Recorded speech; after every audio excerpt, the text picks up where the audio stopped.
Right, so I am going to jump right into this.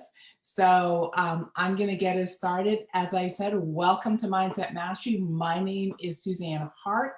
Our topic tonight is three surefire ways to make your best better. We are going to be talking about lifelong learning. All right, so this is for you if you are someone who feels like you're stuck in a rut and maybe what you do for a living has gotten routine, maybe boring, mundane. This is for you if you are feeling like you need a challenge, need to grow, but not sure how to do it. This is really about how you create challenges and step out of your comfort zone with absolute total intention. So welcome, I'm so glad you're here this evening. So I want to start this by really talking about sharing what my journey to lifelong learning and what happened when I found myself in that place of boredom, in that place where I wasn't feeling challenged by what I did, although I really liked what I did. And we all come to that place where we feel like we're not growing. So if you know me, my background is in family, individual, and group counseling. I am a crisis counselor by training. And I started in child protection many years ago in Montreal. And my first few years was exciting. They stretched me, they grew me. I had some of the best supervisors and I was growing at a rapid rate. And I think probably when I got into my fifth or sixth year, things started to get a little stale. They started to look the same. It became predictable as crisis can get. So I was looking for a change. So I resigned from this position of frontline and I moved to Toronto and I went into women's services. And I decided I was going to jump into management.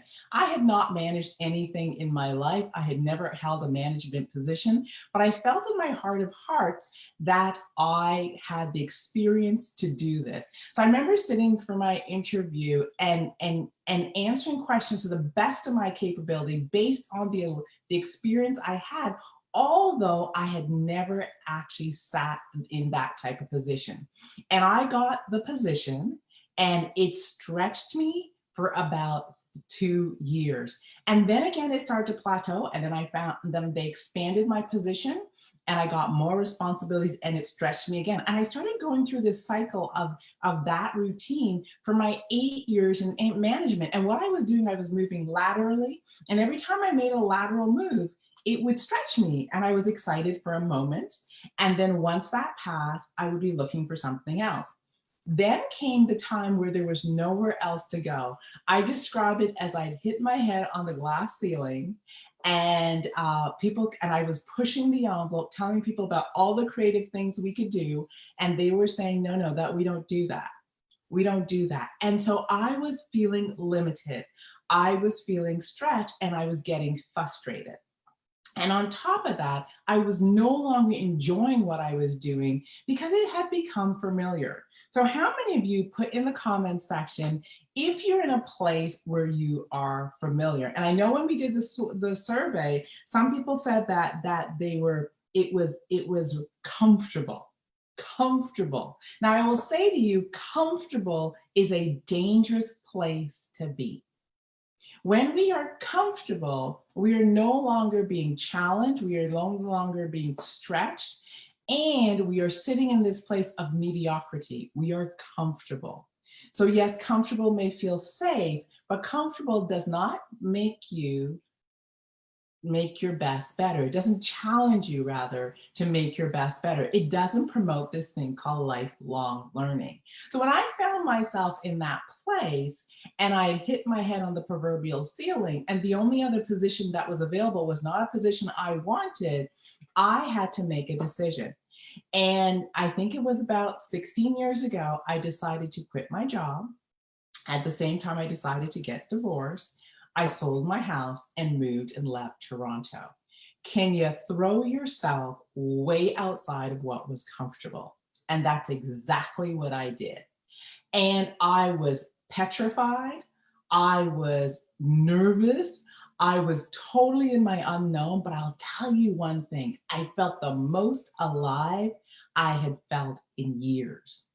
And so as I made that decision, I had to do a few things. Now, one of the things that I asked in the survey was how many of you found that what you were doing was exciting? A number of people said it was exciting, and chances are because they're growing, learning, and expanding. Some people said it was challenging and they were being stretched. That's exactly where I am. And I will say to you, that is the perfect place to live life, in my opinion. The perfect place to live life. And so what began to happen was I was being stretched. Now, I'll tell you one thing about being stretched, and when you get face to face with this thing of called lifelong learning, and you're in a place where you don't know what you don't know, your confidence may be low, you're totally uncomfortable. The knee-jerk reaction is to run back and move back to what is comfortable. But that doesn't promote this thing called lifelong learning. It doesn't have you make your best better. So as I sat outside my comfort zone, totally panicked and wondering what on earth I did, I decided to make a lifeline call. Have you ever made a lifeline call where you call someone who's either going to tell you, yes, you're crazy, I don't know why you're doing this, but you're kind of hoping that they tell you, no, you're going to be okay. So I picked up the phone and I called mama. Yes, I called my mother. And I remember I was laying on the floor going, Mommy, I think I made the biggest mistake. I have no clue what I'm doing. Oh my goodness, because I'm being stretched and I'm uncomfortable. Have you ever had that moment where you're being stretched and you're absolutely, totally uncomfortable? Well, that was me. That was absolutely me. And so my mother said some words that really settled me down and had me make a decision. So she said to me, Suzanne, when in your life have you ever made a real decision, committed to something, and failed? And I had to stop and I thought for a moment, and the answer was never. Now, it wasn't that I had tried stuff and failed. It wasn't that I had decided to do things and failed only because I stopped. Let's just define it. But when I really truly committed, and that's the word, and wanted something, I could not recall a time where I had failed. So my mom said, you need to commit. You need to decide. It was almost like she told me, you need to burn your boat, in the water, swim to shore, and there's no way, no turning back. And that's when I really began to get this whole concept of embracing this lifelong learning concept and make your best better. So as I hung up from the phone from my mom, I had to make a few decisions. So I'm going to walk you through some of the decisions I made, and I trust this will help you, because this is the thing. Everything you and I want is on the other side of a yes to discomfort. It's on the other side of yes to our fear. It's on the other side of yes to what you don't know. It is on the other side of those yeses that scare us often to this place of, scare us to death. I don't like saying those words, but it scares us to death. It makes us uncomfortable. It makes our palms sweaty. It's on the other side of that yes. So the question is, how do you jump out there, stay out there, and actually survive? So the first thing I want to do is I want to define lifelong learning. Lifelong learning is a commitment to make your best better. So whatever your best is today, you commit to doing better tomorrow. If your best is better, if you had a success today, you commit to having a higher level of success the next time you do that thing. Now, this was a concept I first heard from a gentleman by the name of Ratanjit Singh, and he had owned this company and it was a company that actually painted the lines on the road, and they developed a technology that made the lines stay longer. And he brought his company from going bankrupt, where he was actually recommended by his advisors to go bankrupt, and he said no. And he went back to the principles that he was taught as a young boy, and one of them was lifelong learning, making your best better. And so he said, we're gonna take on that concept. And he had everybody in his office, in his company, take their degrees off the wall And he said, it doesn't matter what degree you have, it doesn't matter what level of education you have. Today we start and we all commit that every day we are going to grow, expand, and make your best better. Hence, they took on lifelong learning. When I understood that concept, I said, okay, this is it. This is what I'm going to do. So that's what lifelong learning is. It's intentional growth. It's taking on intentional discomfort, and it's deciding that your best today is not your best tomorrow, and that there's always better in front of you, and you pursue situations, environment, people who stretch you and demand that you become better. Lifelong learning. So I took that leap of faith and I said, okay, I am going to take on lifelong learning.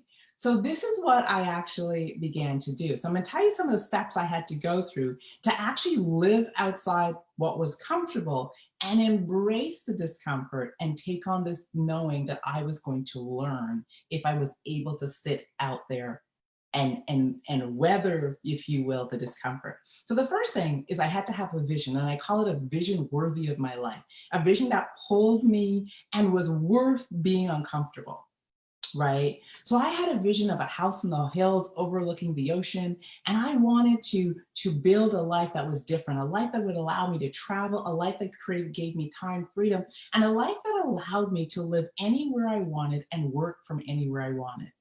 And so that became my lofty vision that was bigger than than I thought I could do, but it was so different from where I was coming from and what I was accustomed to. So I decided that was the first thing I was going to do. But then this is the other thing I had to decide, and I want you guys to get this. I had to decide I was going to win.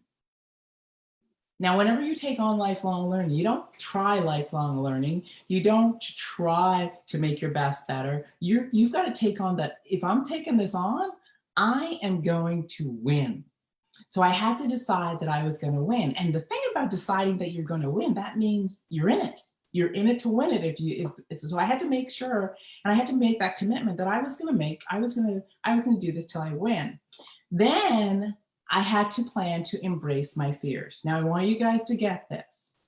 I had to plan to embrace my fears, because every step of the way, when you embrace lifelong learning, when you embrace make your best better, a lot of times you actually don't know what the next step is, or you're taking the next step and it feels like you're blindfolded. It feels like you're in this searching out the next step, searching out the answer.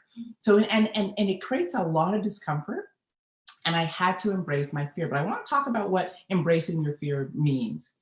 This means that I had to give up doubt, right? Now, there were things that I didn't know, but I could accept that I didn't know, but I had to give up doubt. Now, let me make the distinction. There's a difference in doubting yourself and doubting that you can find the answer and doubting that you can figure out a solution versus I'm not clear on what the answer is, so I had to move forward with certainty. I hope you guys are getting this. So I had to give up doubt.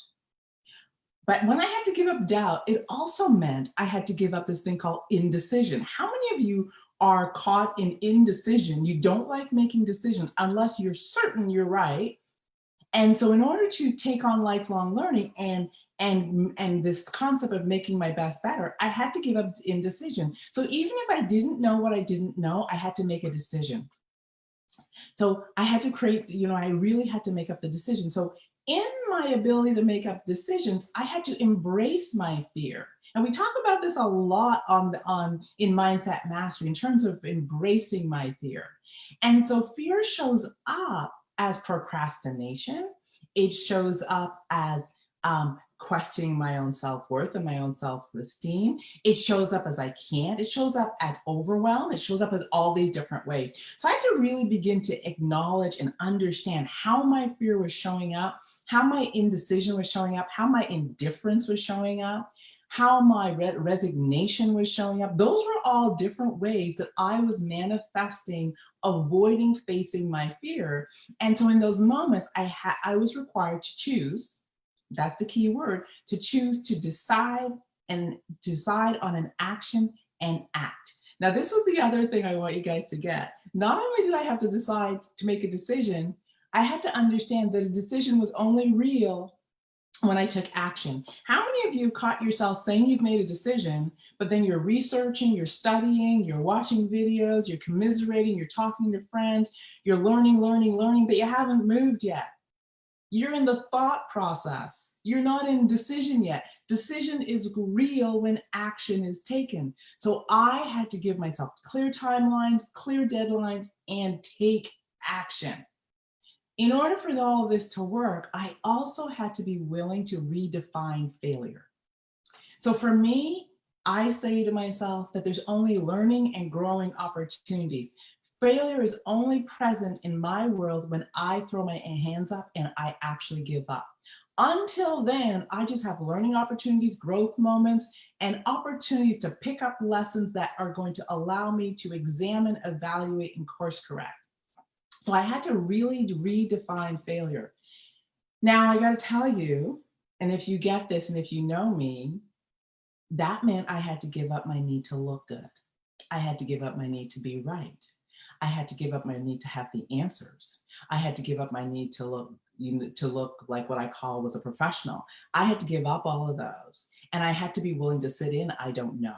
Sit in, I don't have the answer. Sit in, search for the answer. Sit in, I need help. Sit in, could you help me? Can you give me an answer? Sit in, I'm lost. And not make it define my value, but understand it was just a stage I was in as I was on my journey to better. And then I had to commit to being solution focused. And what that meant was, even in my darkest moments, even in those moments where I could not see the answer, was knowing, like I know my name, that I was going to find and define and seek out a solution, and that there was a solution out there.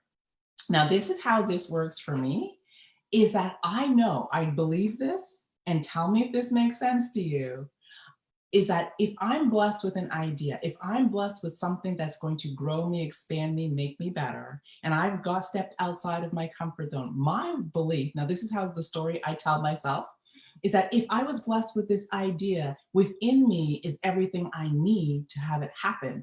Therefore, there is a solution. I have to grow into it. So all the seeking and not knowing and asking for help is the growth process for me to uncover the solution or partner with the solution or find the person who can have my answer. But within me is the resources needed to do so. So I trust it and I move from that place. And that, my friends, is what allows me to sit in this place of discomfort. Now, I got to tell you, when I first started, it was so challenging because I was so accustomed to being comfortable. On my mastermind last night, we were talking about being lazy. And I asked people, what stops them from doing things? Is it procrastination? Is it fear? Is it, I listed all these different things. And I said, consider that we're all lazy. And people were like, lazy. This is what I mean. You and I are so conditioned to really in this place of spoon feed me the information, spoon feed me this thing called knowledge. That's our school system. Give me the answer, let me memorize it, tell me what to do, direct me, all those things. We are so conditioned to that when you and I are required to figure something out, our mind is kind of lazy, and our mind does not like the work of not knowing. Our mind does not like the work of being lost. So mindset mastery is the act of learning how to condition your mind so that you can live in the unknown and not get caught up in the I don't know and make it mean something about who you are and your capabilities. It is to really understand that your present circumstances doesn't define you, but your present circumstance is an opportunity for you to make your best better, for you to find your greatness, for you to find a solution. But in order to do that, you have to go into the process with the commitment to find a solution, that you will make your best better and you will find an answer. So let's see who's joined us. I see Tracy has joined us. Hello, hon. How are you? Hello, Richard. Welcome, welcome. Hello. Oh, I don't want to. I'm gonna say you, Marcel. I don't know how to pronounce your first name, and I don't want to say it wrong. Welcome to you. And so how many of you? I love it. Taria, she's saying so true. Tracy saying yes. Welcome, Dawn. So this is the thing about lifelong learning. It really is that process. So as I was preparing for this live, I thought to myself, so people take on lifelong learning, but we tend to jump around, right? Because we're in a time, we're in a marketplace where there's so much to learn. And if you're going to take on lifelong learning, the question then becomes, do you just take on lifelong learning of everything? So this is the other thing. One of the questions I said I'd answer tonight is, why would you become a specialist? Well, one of the things I've learned, the saying is, as jack of all trades, master of none. Well, in business, if you're a jack of all trade, that means you do everything for everybody, but you're a master of none. You will be known as a master of none, unfortunately. No matter how helpful you are, no matter how much you serve, no matter how much you're willing to contribute, you will be known as a master of none. And people don't hire or work with masters of none. So our responsibility is to become experts, to become specialists, to become known for this thing that drives us, that we're so passionate about. So how do you do lifelong learning from that place? How you do lifelong learning is you go down the rabbit hole of whatever that thing is that you have chosen to become the expert. You study every single layer of it. You look at it from every angle. You begin to understand this so intimately that you become the expert. There's a saying that we have to put in 10,000 hours to become the expert, but this is the distinction. It's not 10,000 hours of doing the same thing and being comfortable. It's 10,000 hours of being challenged and stretched, learning and growing. It is 10,000 hours of making your best better. It is 10,000 hours of lifelong learning. It is $10,000 of going down the rabbit hole of this thing, that you intimately understand it, and you understand it better than the average person, better than the person who's really good at it, better than the person who's actually excellent at it. You understand it like the best. That is the purpose of lifelong learning. Now, why is this so important? Because we live in a marketplace that's moving quickly. So innovation is the word. And I want you to type, someone put innovation in the channel, in the comment section. Innovation is the word. And so when we talk about innovation, it really is around being innovative. So I want to stop here and I want to talk to you about our gift. And I should have done that at the top of the hour. And I got right into the topic because I knew this is an exciting topic. So what do we have for you today? So for those of you who are liking this conversation and you're like, wow, this is really good, and I want to set myself up to make my best better, this is one of the great conversations. This is the purpose of the mastermind that I do, and we meet twice a month, and we have some of the best conversations. And last night, our conversation was it last night? Tuesday night, our conversation was absolutely exceptional. But to introduce you to what I think Mindset Mastery is, and Mindset Mastery is looking at the fact that chaos, crisis, change is consistent. But do you and I have the mindset? Do we have the thinking? Do we have the emotional mastery? Can we manage our internal dialogue in such a way that we can get past our fear and keep moving in a way that allows us to create the results that move us forward? Can we get past the fear that allows us to step into this thing called lifelong learning? Can we get past the indifference, the resignation, the indecision, to live in a place where we put in those 10,000 hours, but not 10,000 hours doing the same thing, but 10,000 hours of real growth? So the offer today is a mini course. And there's a few ways you can get it. You can get it through the link is in actually the description, the invitation that you did to get you here. So that's one way of getting it. You can also put mastermind in the comment section, and that will give you access to a link that will, and you'll see it in your messenger. So go in there, complete the link, and they'll give you an opportunity for two things. One, to register for the Mindset Mastery mini course, or to set up a discovery session, a Mindset Mastery mentoring session with me, Suzanne Hart. It's about 20 to 30 minutes, depending on what you're talking about. And we can talk through whatever you want or continue this conversation. My commitment is to really help you get, to me, it's the getting out of your own way, because oftentimes it's what's going on between our two ears that really has us stop. So the way to get access to that is Mastermind, and it will give you access to, so that you can register. And I know we'll probably also drop it in the comment section, and you can just click on that and register. Either way, I would love to have you go on a journey with us. And this is our complimentary gift for you tonight for showing up. So let me see what people are taking away. Tria saying she's so glad she's part of the mastermind. I love it. Cindy put in innovation. Absolutely. So let's talk a little bit about innovation. So why is innovation and lifelong learning so key? Well, we're in a time where things, as I said, are changing, and they're changing at a rapid rate. And, you know, we've seen over the past few months, real experience of change, transformation, all that's happening just because of the shift in the world. As we've been sent home, people are doing things more virtual. The people who are continuing to progress are the people who have said, you know what, I've got to shift, I've got to change, I've got to stretch, I've got to get out of my comfort zone, because we heard the word pivot. I've got to pivot.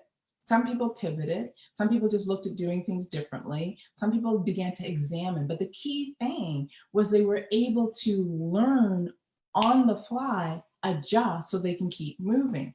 And it's going to happen again. I foresee that in September, we're going to go through another shift. And in the new year, we're going to go through another shift.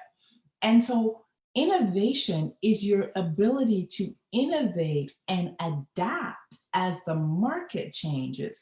But innovation is not adapting after the market changes. Innovation is being in this cycle of lifelong learning. This is the Mindset Mastery principle. I love this principle. I embrace it, and it has changed my life.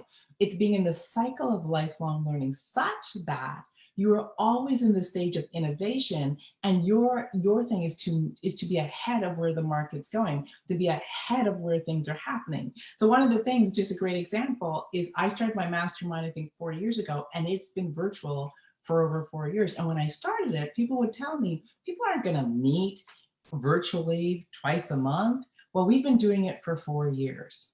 And as everybody was shifting and learning, you know, Zoom and doing all these things, we had been meeting on Zoom for 4 years. Why? Because I had this idea that I wanted to be able to work from anywhere, and I wanted a global business, and I wanted to be able to work with people from all over the place.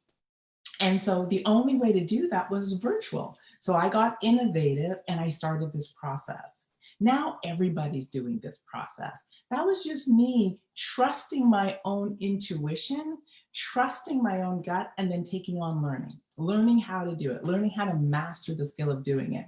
That's what innovation does for us. But in order for that to happen, you've got to trust yourself. You've got to trust in innovation. But more importantly, you've got to sit in this place of the Mindset Mastery principle of lifelong learning, making your best better, right? And really taking it on in a real way. So let's see what people are getting. Is there anything new? So let me see. No, we're good. We're good. So this is what I want to leave you guys with. We're in the second half of the year. We're all going into the second half of the year. And if you're like me, the year is flying.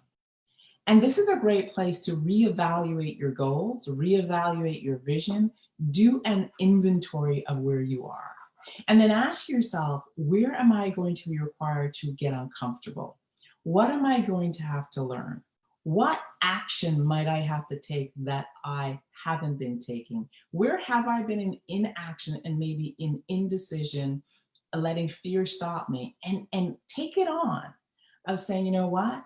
for the next quarter, the next 90 days, I'm going to take on action. I'm going to take on innovation.